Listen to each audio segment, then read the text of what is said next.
Hi, welcome back. It's Mrs. Levern here from Freedom Elementary, and today we're working on making spring flowers. I'm going to teach you how to do a drawing of tulips. So what we have here is, we mentioned earlier in the lesson that you're reviewing right now, Georgia O'Keeffe and her flowers that she would paint. And here's one of the examples of it. I wanted to share that with you. She does very large paintings of these flowers, and they take up the whole canvas, very big on their space.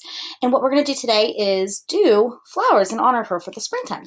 Another example, aside from Georgia O'Keeffe, there's other artists in history who have loved to paint flowers.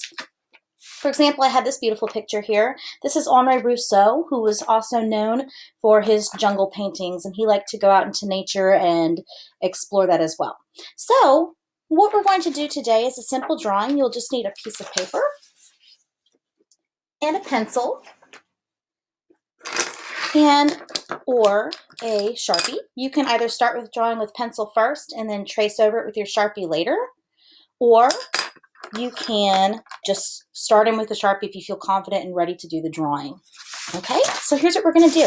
It's going to be step by step and using just some basic lines. We're going to draw a really big tulip, just like Georgia O'Keeffe would do. Really big, taking up the whole paper. Now, I'm going to show you how to do this one drawing of the tulip by itself. And if you choose to, you can go back and do a whole bouquet of tulips. That's going to be up to you. So here we go. The first step is I'm going to draw a really large U in the upper half of my paper. This is the upper half here. Okay? Now, inside this U, I'm going to come up right about up halfway up the side here to this point, and I'm going to draw a curved line that comes up and back down. Okay, kind of looks like the top of an egg shape right there. Not quite a upside down V, got a curve to it, like a mountain. Now this, on either side here, I'm going to continue this line to curve up and back down. And on this side, curve up and back down. Kind of reminds me of little cat ears. Okay, so we've got some sides going here. Kind of looking funny right now. It's not quite there. We're getting there. It'll look like a tulip soon, I promise. And so now I'm going to draw connecting a line that curves from here across here.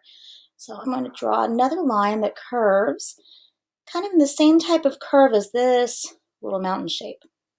Okay, great. Now we're going to give this the kind of the texture of the petal, the soft little rolling textures inside.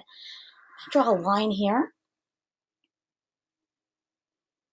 A smaller line in right there, kind of in the very middle of this shape. And we'll do another little line. It curves right about right there. Now this is starting to look like my tulip here. Now to continue, tulips have, of course, a long stem and some leaves. So we're going to start first with the leaves. I know in traditional drawings of flowers, we typically go in and do our stem first. And I'll show you why we're going to start with the leaves. We're going to do some overlapping here of our shapes. So down right about here, I'm going to start with a line that waves like that. It's kind of a wave. It goes up and back down and back up again.